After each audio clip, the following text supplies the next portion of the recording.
destroyed myself. It was as my husband tried to stop me on our way to Zenith Bank that I realized that that was even a Saturday. When that failed, still acutely manifesting from bipolar disorder, I found my way to Southgate Hotel, where Nollywood people usually camp and make departures from. Prior to that day, I didn't know I had bipolar, but my husband did.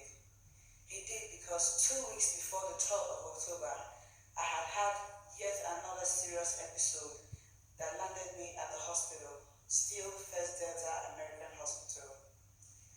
It was so bad, I regret most of the actions that came with that episode.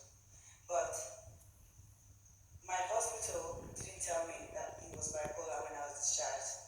Dr. Isioma Okoba, the doctor and the owner of First Delta American Hospital, they had told my husband on that visit that your wife is bipolar, but my husband was finding a better time to break the news to me when another relapse happened. And it happened this time because he tried to get me to take my meds, to take my medications. And like I said, I didn't know that I was already a bipolar victim, a bipolar patient, I meant to say. I didn't know, but I took out my anger on him when he said, "Did you take your drugs?" And growing up, I didn't used to like to take drugs. I still don't. But look at all the drugs that they gave me from the visit to the hospital 2 weeks ago. Albumet, this is for pregnancy, they said. Olanzapam, femosulfate, folic acid, B-complex, and haloperidol. I started flushing this down the toilet instead of taking them. 3 days I didn't take them, and it resulted in the embarrassing display that I displayed in front of Southgate. My husband said, "Take your drugs," but I got angry with him, like, how dare you try to insinuate like those doctors and nurses that are ill and mentally ill. That was his only crime.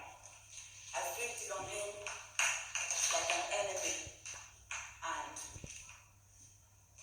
I heard myself saying crazy things like, "I'm leaving my husband." I would not leave my husband. I would never leave my husband and my children and my home. My family, having a home, being Mrs. Faani, and being mother to the beautiful children God has given me is too much blessings to take for granted. And so I say this to as many as are out there that care about me as a person and care about my brand as Chacha Eke, that I didn't leave my home and I'm not leaving. Saying that I'm living with my life in the video you saw on 3rd October is one out of the many crazy things that I say and that many bipolar disorder patients say when facing episodes or crisis. I realized that the video I also made defending my husband being alleged to be wife beater has got some people even insinuating more mess. My younger brother, whom the only time I have seen him, whom the last time I had seen him is May 12th last year. I had my son Chideri on the 10th of May 2019. I saw you, Ike, on the 12th of May. I have never set eye on you since then till now. It's over a year, it's almost 2 years. Even when I called you early this year, you didn't pick my call. You didn't return it either. And here you are out there, putting fire where there's none, creating doubt so that no one will know what to believe anymore because you're my family member. But here I am, seated and telling the whole world that personally, as Charity, over the years, even before becoming Mrs. Faani, there have been an age-long strain between me and the Eke family. So it's no surprise that my brother will come to say things that a detractor would say. Ike, stop it. It's not cute. Stop it, because I deserve better from you as a sibling, whom I have been nothing but good to. I also realize that there are colleagues out there who, like Victoria Nyama and Georgina Onoaha, I choose to translate your videos and concerns as part of you loving me, because it takes love for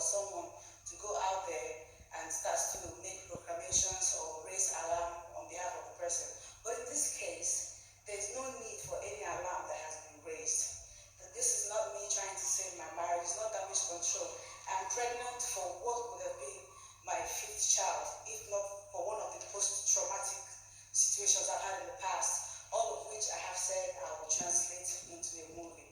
But hey, guys, I'm back. I'm back as Mrs. Faani. I was discharged from the hospital on the 7th of October. My husband and I, we are in Abuja, have been for the past days. I thank him for his patience and understanding throughout this trying period.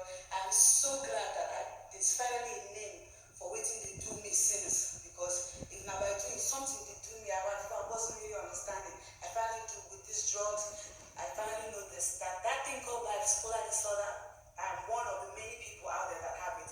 And no, I'm not ashamed to say that I have it. I'm living my story. I am the experiencer of these things, and it's a learning process and a growth curve for me, and I'm embracing it totally. I even want to use this opportunity to thank some very good and close family friends of ours, like Benny in Houston, Texas. Thank you so much. Thank you, Dr. Kula in Atlanta. Thank you, Ken and where you're also in the Western world, and you know about these things and how it comes upon people out there. And so my case is one out of the many cases. It's not something to be ashamed of, I reiterate. In fact, just like I hinted earlier, that the Will in Motion picture highlights in details my story, because I strongly believe that many women who have left their homes did out of bipolar disorder. They probably didn't know, it wasn't diagnosed. In my case, Dr. Enebe, still one of the affiliations from the first Delta Hospital, sat with me for long hours of diagnosis. He had me explaining my life experiences from when I was a teenager, and how something that happened as a teenager left me scarred and untreated. Internally, I didn't heal from that. Then growing up to having a company with my husband and having to mentally push through amidst the inherent struggles that companies in general face here in Nigeria. All of these have built up into post-trauma depression, have built up into bipolar. But I'm fine now, guys. I missed my meds.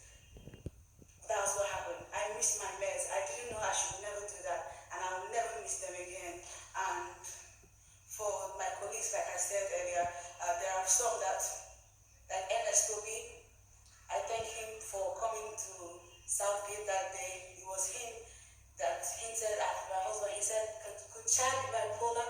I recall he did say that, and the moment Dr. Onyeka, the doctor that works with First at the American Hospital, Dr. Onyeka, confirmed that indeed that this is one of my episodes, that he did his best and helped with some of the people. Obi Lukezo was there, and many other people whose names I cannot begin to call on that word.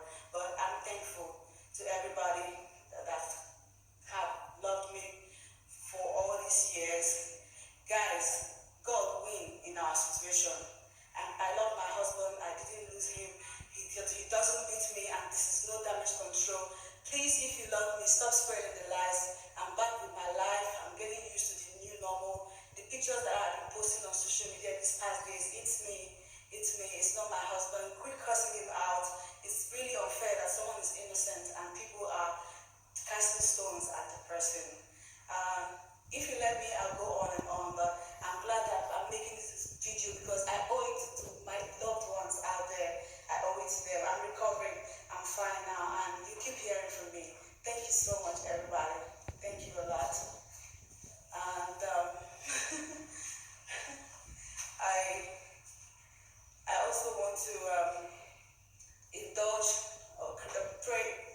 I also want to encourage fellow Nigerians who are unaware of what bipolar is to read up on it, just like I am doing these past days.